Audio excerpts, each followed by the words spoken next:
Assalamualaikum warahmatullahi wabarakatuh.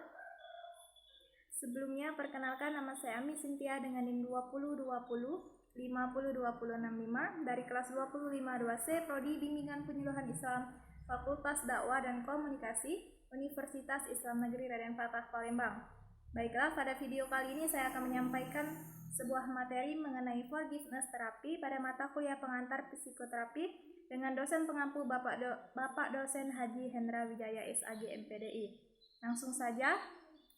Yang pertama, mengenai konsep dasar forgiveness terapi. Forgiveness adalah proses memaafkan di mana emosi negatif seseorang berubah menjadi positif demi memunculkan kembali suasana normal. Forgiveness merupakan salah satu dari berbagai kajian dalam psikologi positif, yaitu pendekatan ilmiah dan terapan untuk mengungkap berbagai kekuatan seseorang dan mendorong fungsi positif mereka. Memaafkan merupakan terapi yang efektif dalam intervensi yang membebaskan seseorang dari kemarahannya dan rasa bersalah. Selain itu, memaafkan dapat mengurangi marah, depresi, dan cemas. Forgiveness terapi dapat diartikan sebagai terapi pengampunan. Pengampunan terhadap siapa? Pengampunan terhadap pihak-pihak yang memungkinkan diduga pernah berbuat kesalahan terhadap diri klien. Forgiveness terapi dikembangkan dari teknik Gestalt dan saat ini terdapat berbagai variasi, mulai dari forgiveness terapi secara personal ataupun secara umum. Juga klien melakukannya secara teatrikal dan bersuara jelas atau cukup dalam hati, semuanya dapat dipergunakan sesuai dengan kebutuhan.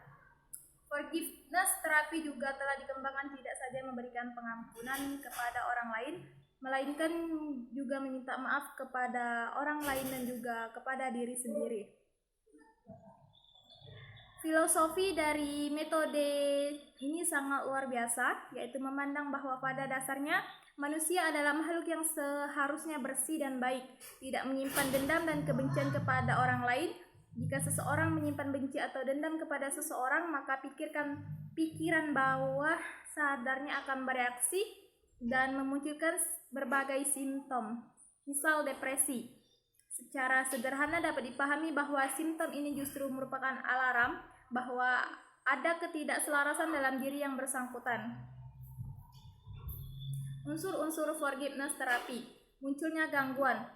Penting untuk dipahami bahwa keinginan seseorang untuk memaafkan tidak muncul begitu saja, tetapi dipengaruhi oleh banyak hal. Forgiveness dipengaruhi oleh penilaian korban terhadap pelaku, penilaian korban terhadap kejadian, keparahan kejadian, dan keinginan untuk menjauhi pelaku. Tujuan terapi. Forgiveness terapi ini memiliki beberapa tujuan. Yang pertama, peserta memahami korelasi antara emosi negatif di masa lalu terhadap kesuksesan di masa sekarang dan akan datang. 2. Peserta menguasai konsep memaafkan dan teknik terapi self-forgiveness yang tidak hanya berdampak dalam ranah pikiran sadar, namun sampai membekas pada pikiran bawah sadar yang relatif permanen dan berdampak positif terhadap perubahan perilaku.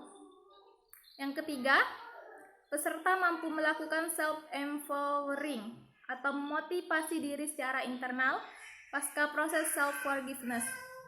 4. Peserta memahami bagaimana menjadi pribadi yang berkelimpahan dan sanggup membongkar mental block. Terdapat juga 4 tujuan dari forgiveness terapi ini. Yang pertama, memaafkan adalah untuk kepentingan diri sendiri. 2. Memaafkan hanya dilakukan secara batin, tidak perlu memberitahukan.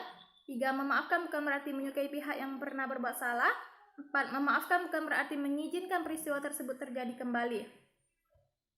Peran terapis. Terapi pemaafan ini membantu individu untuk menerima dan menghadirkan kembali pengalaman luka dan penderita, menemukan penanggung jawab utama, mengidentifikasi korban, mengekspresikan perasaan sakit hati secara tepat, serta masuk ke dalam keutuhan diri setelah menerima kembali diri sendiri maupun orang lain. Jadi, peran terapis dalam membangun hubungan baik atau rapport ini di setiap sesi memberikan refleksi, empati, apresiasi, dan masukan yang positif pada subjek, serta turut melakukan self-disclosure. Teknik dan prosedur terapi.